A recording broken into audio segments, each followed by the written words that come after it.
Hi, I'm Alison McCall. I'm a member of Aberdeen Women's Alliance History Group, and I'd like to welcome you to the Wayward Festival Untold Stories Walk.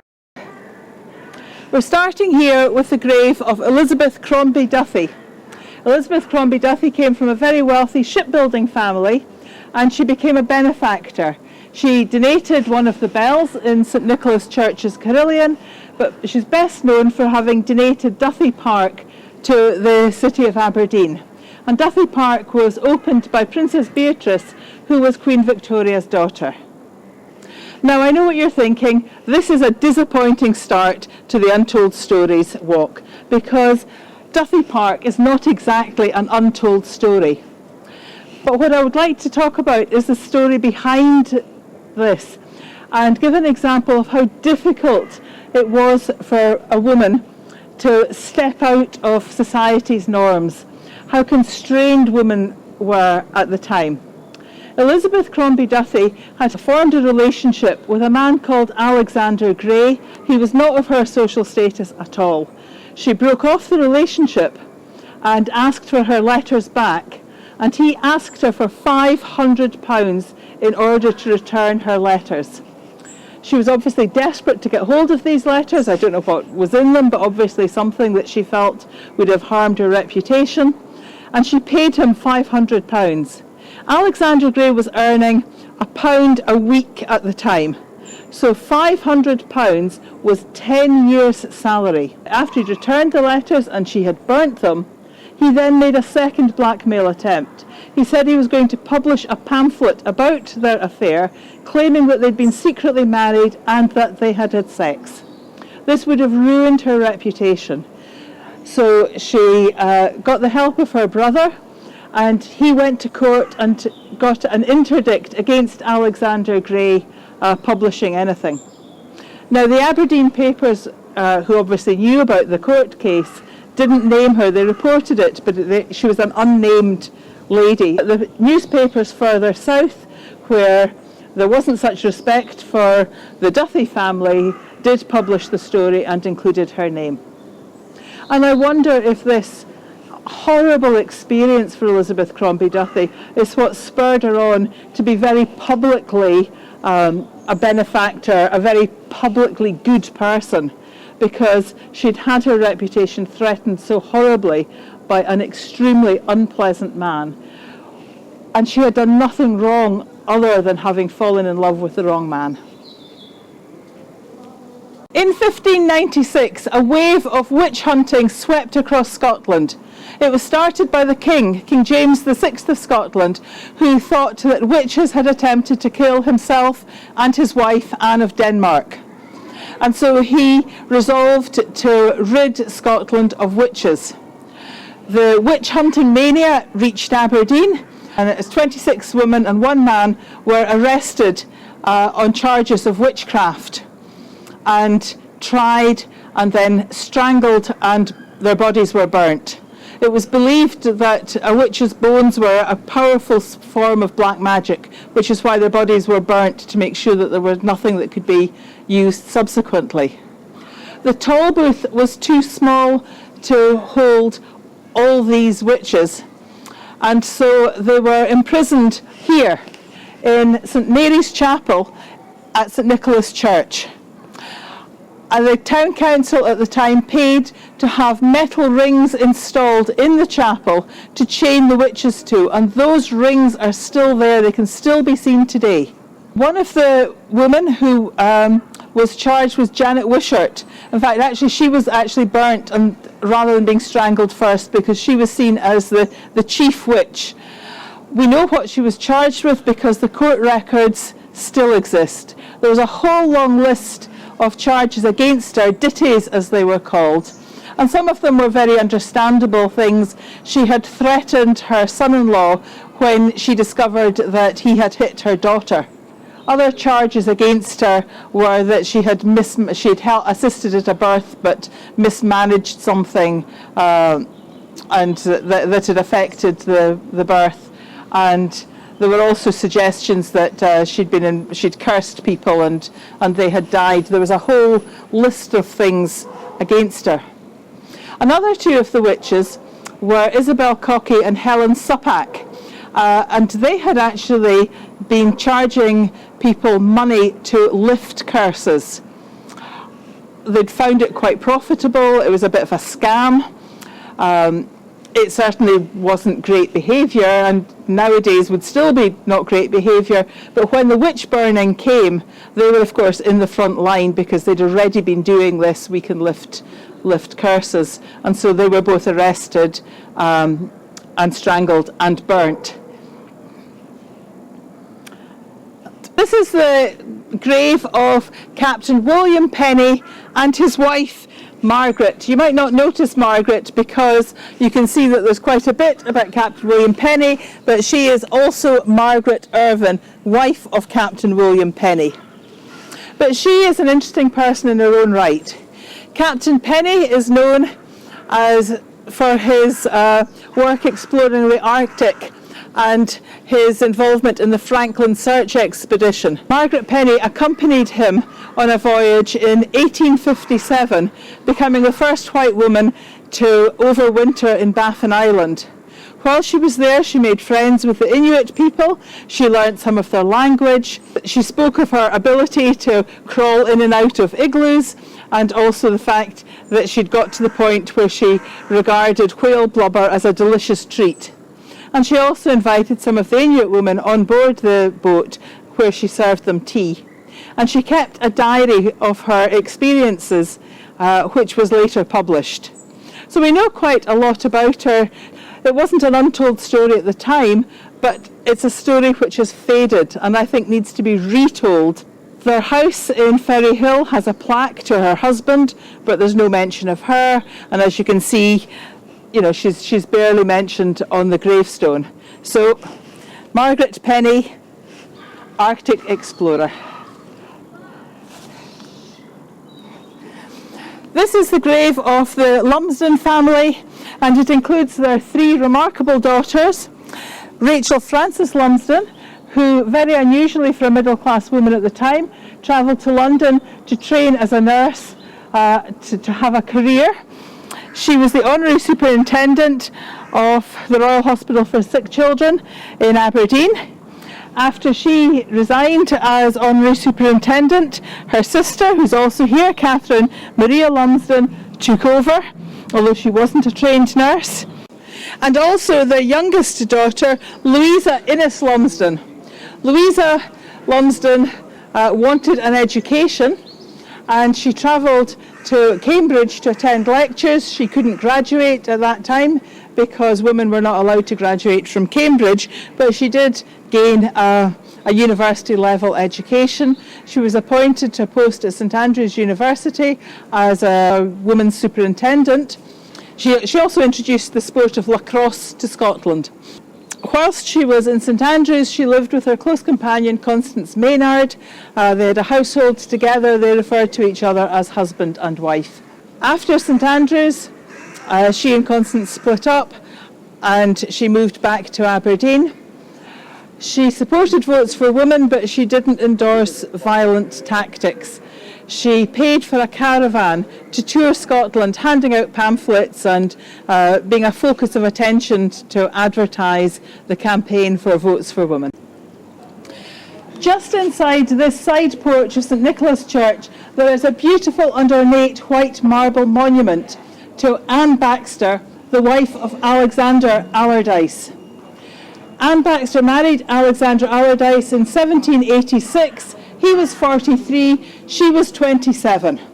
And he was a very wealthy man because he was a slave trader who had made a fortune in Jamaica before returning to Scotland. Anne died less than a year after their marriage. She died giving birth to their son Alexander, and Alexander Allardyce raised this memorial to her. There's been a lot of discussion about memorials to slave traders, and this is obviously different because this is the wife of, and by the time that they married, she was very much younger than him, and he was back here spending his money. But I think there's probably a conversation to be had on the topic of memorials such as this. Everybody in Aberdeen knows Ma Cameron's the pub, but who was Ma Cameron? May Dallas married Peter Cameron in 1855, and they ran this pub together. After Peter's death, May carried on as the sole licensee of the pub, which became known as Ma Cameron's. At the time that she was the licensee, she encouraged meetings, people to use it as a place to meet and discuss issues of the day. So she had quite an influence on public life in Aberdeen through encouraging meetings in the pub.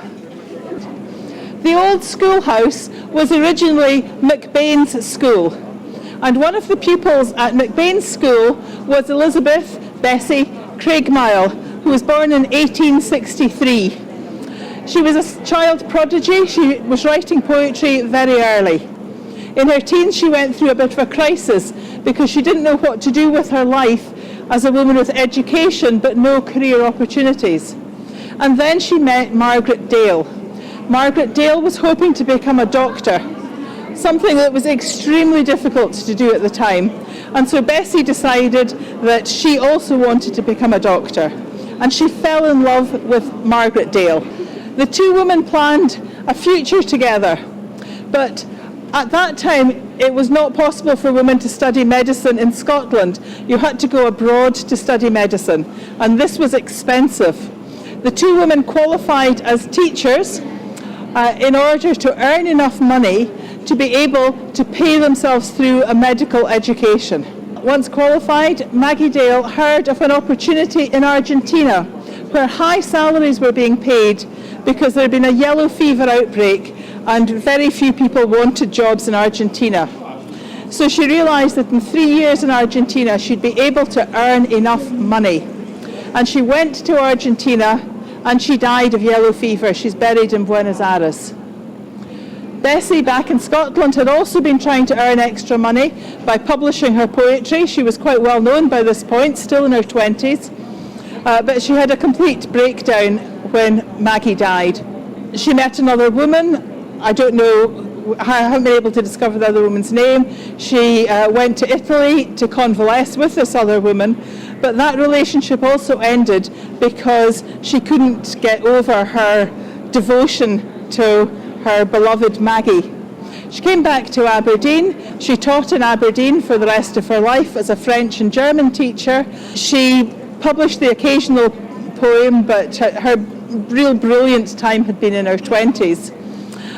She became a president of the former Pupils Club of Aberdeen High School for Girls, which is the school that developed out of McBain's School here.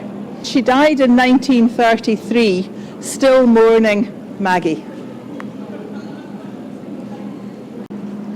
Mary Slessor is usually associated with Dundee, but she was actually born in Aberdeen. Her family moved down to Dundee when she was a young girl because her father was looking for work, and she became a mill girl in Dundee.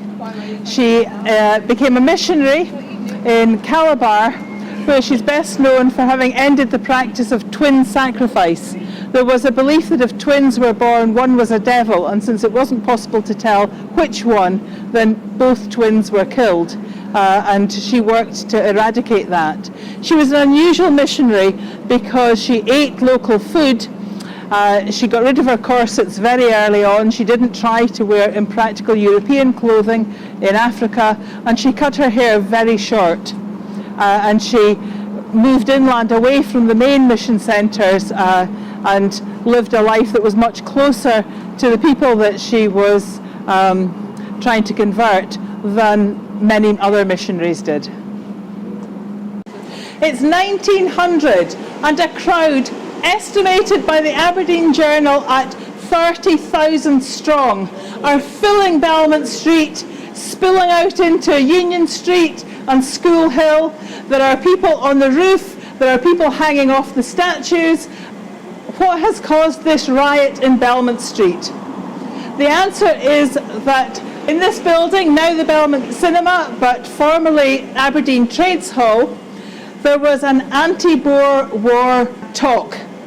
It had been arranged by Isabella Fyvie Mayo and the Reverend Alexander Webster, and the invited speaker was Cronwright Schreiner, the husband of the better-known Olive Schreiner.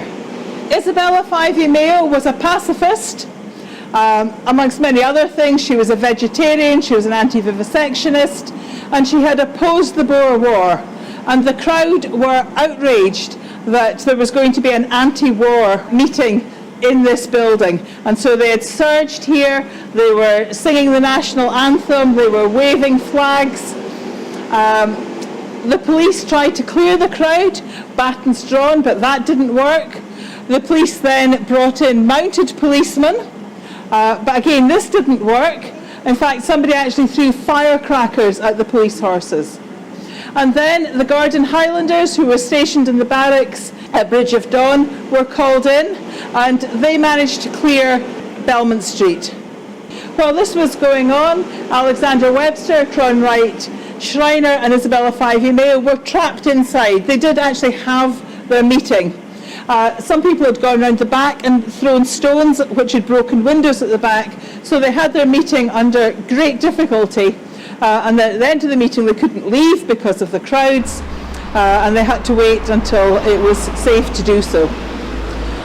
Sometime later, Isabella Fyvie-Mayo had people stoning her house in opposition to her anti-war views. One of my personal favourite items in Aberdeen Art Gallery is the pottery of Majel Davidson. Majel Davidson was born in Aberdeen in 1885. She studied at Gray's School of Art. She travelled to further her artistic education, and then she was an ambulance driver during the First World War. After the First World War, in 1923, she set up Gushet-Nuke Pottery, which was a commercial pottery in Aberdeen. There's quite a lot of coverage of the work that she produced. It's got beautiful lines, it's very simple, she had lovely use of colour. She produced work to commission, but also produced her own pieces. She produced a huge range of pottery, some of which is in Aberdeen Art Gallery and some of which is in the National Museum of Scotland in Edinburgh. Eventually she left Aberdeen and became part of an all-woman commune in Stirling.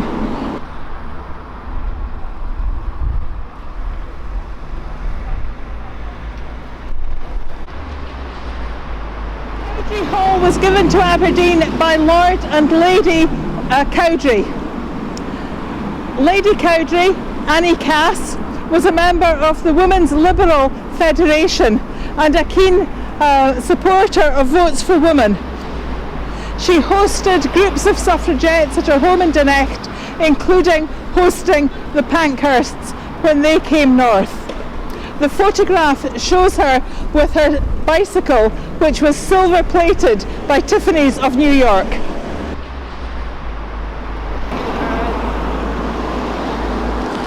Woolman Hill Hospital in the distance there.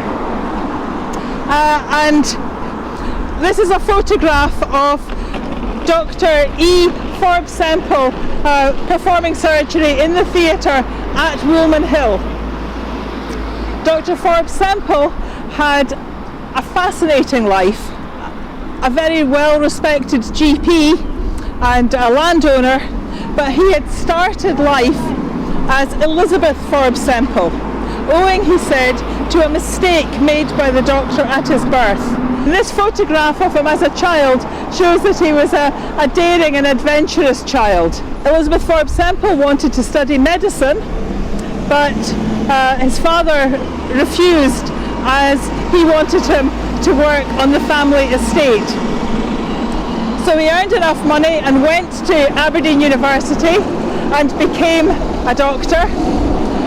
At that point he had the gender-neutral title Dr. Forbes Semple, and he dropped the Elizabeth just in favour of E, so he was Dr. E. Forbes Semple. It wasn't until 1952, when he was 40, that he applied to have a new birth certificate issued as Ewan Forbes Semple. And by this point he'd been living as male doctor for many years. Once he had his new birth certificate, he was able to marry his long-term companion Isabella, but also he was ordained as an elder in the Church of Scotland. The Church of Scotland at that point did not ordain women. So for so long as he had a birth certificate that said Elizabeth, he could not be ordained.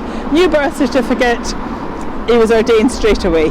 One of his cousins died and he inherited the baronetcy of Craigievar, and again he wouldn't have inherited if he had still had a female birth certificate and been Elizabeth, but as Ewan Forbes Semple he became Laird of Craigievar.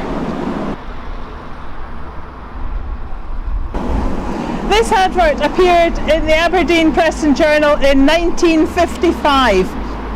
It's another illustration of what we talked about at the grave of Elizabeth Crombie Duthie, that quite small infringements were regarded as a major problem for women. And this film was about the problem of single mothers, and it is described as a Certificate X adults only film, reflecting the view at the time of single mothers. This used to be Aberdeen's main family planning clinic prior to it moving to the new health centre in Frederick Street. But it wasn't Aberdeen's first family planning clinic.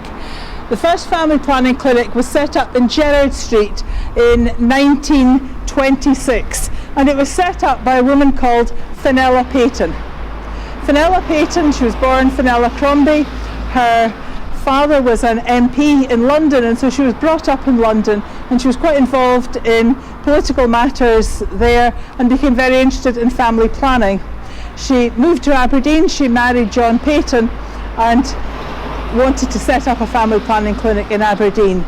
It was the second family planning clinic in Scotland, and for 10 years there were only two. It catered for married women only, and there was only one form of contraception at that point, which was the Dutch cap, which was fitted by a doctor, Dr. Flossie Malcolm, and a trained nurse. And then later Dr. Mary Esselmont was also involved in the clinic. At the time that it was set up, there was a lot of controversy.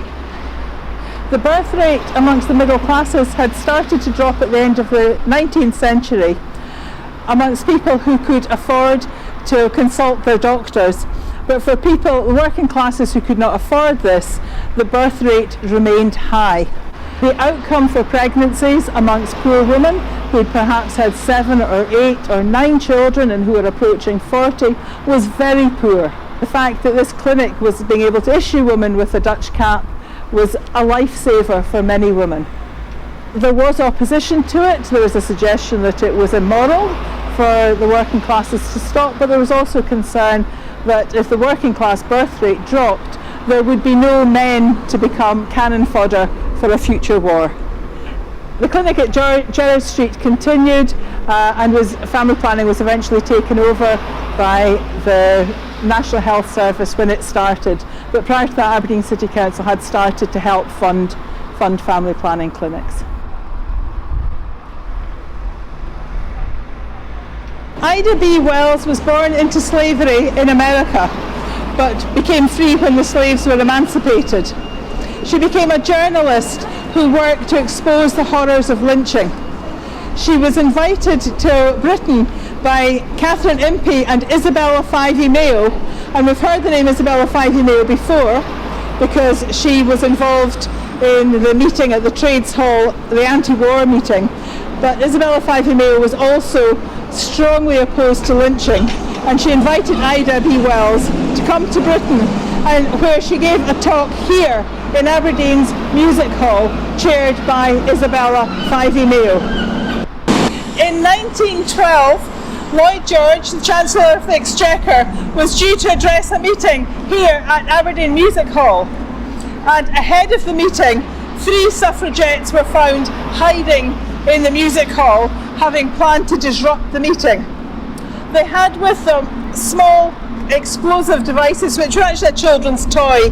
They were caps, so you put them into a toy gun to make a banging sound.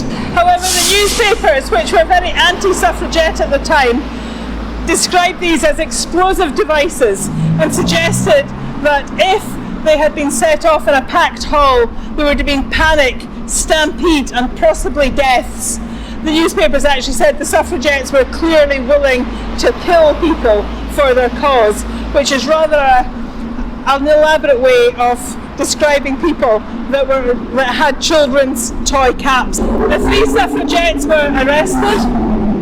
There were also 2 other suffragettes were also involved in Lloyd George's visit to Aberdeen. One of them was Ethel Moorhead, who threw a stone at a car that she believed had Lloyd George in it, but unfortunately it didn't. She threw a stone at the wrong car.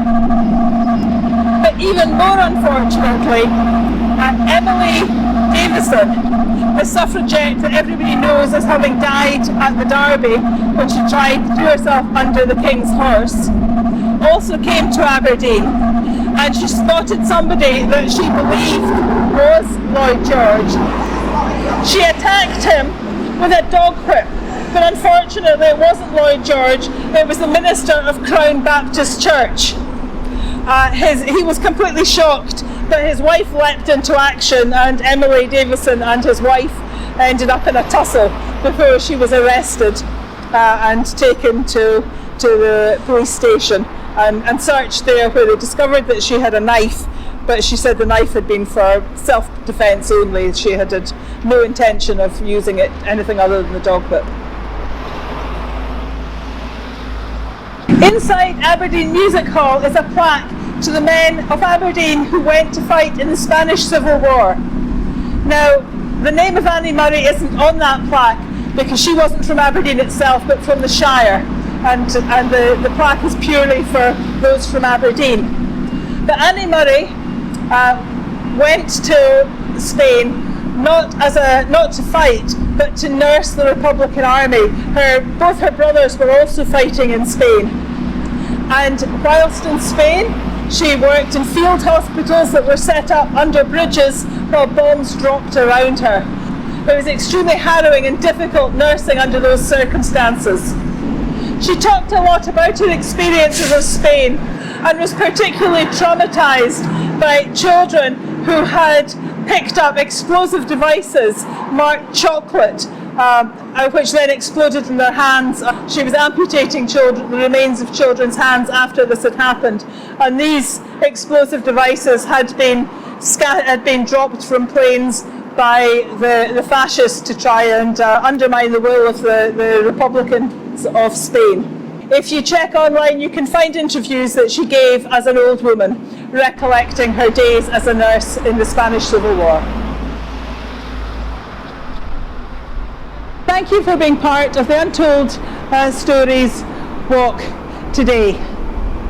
I hope that this has whetted your appetite for women's history in Aberdeen and given you an enthusiasm to learn more about some of the amazing women that have been part of Aberdeen's history. There is an Aberdeen Women's Heritage Walk, which is completely different to this walk, available through the Aberdeen Silver Cities Vault, and there are a series of cairns in Stuart Park which were also set up by Aberdeen Women's Alliance. And there's a booklet available from Aberdeen Libraries. So again, thank you for being part of the Wayward Festival and the Untold Stories Walk.